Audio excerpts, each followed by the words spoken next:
d'anciens employés de la société dans laquelle le prince Harry travaillait en 2020 n'ont pas hésité à être très critiques envers le duc de Sussex.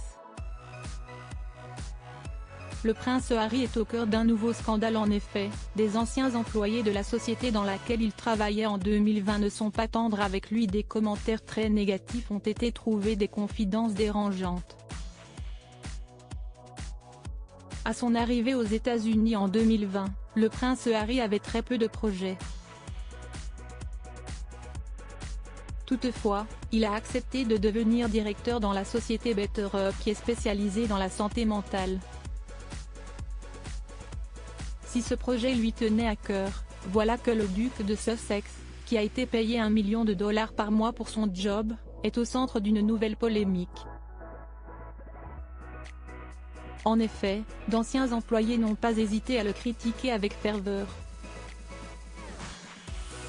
Que de la façade, du harcèlement, une ambiance toxique, chacun pour soi, pour une entreprise dédiée à la sécurité psychologique, il n'y a aucune sécurité psychologique, peut-on lire.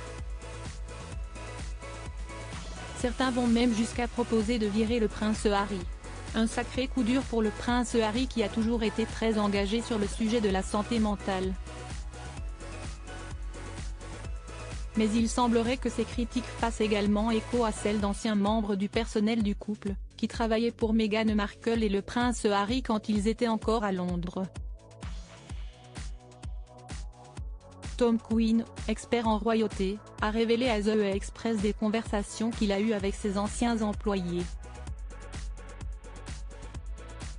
Quelqu'un qui a travaillé pour Harry quand ils étaient à Frogmore Cottage, à Windsor, m'a dit « Que va-t-il faire quand les gens vont perdre tout intérêt pour ces multiples complaintes? Que va-t-il se passer lorsque les plaintes devront enfin cesser? Quel rôle positif peut-il avoir en tant que membre de la royauté ?» Le comportement du prince Harry pointait du doigt des révélations qui sont très dérangeantes pour le duc de Sussex. Harry a été très clair, il se sent horriblement maltraité depuis cet épisode. Et je pense qu'il commence déjà à le regretter, parce qu'il comprend l'importance d'être membre de la famille royale, a analysé Tom Quinn.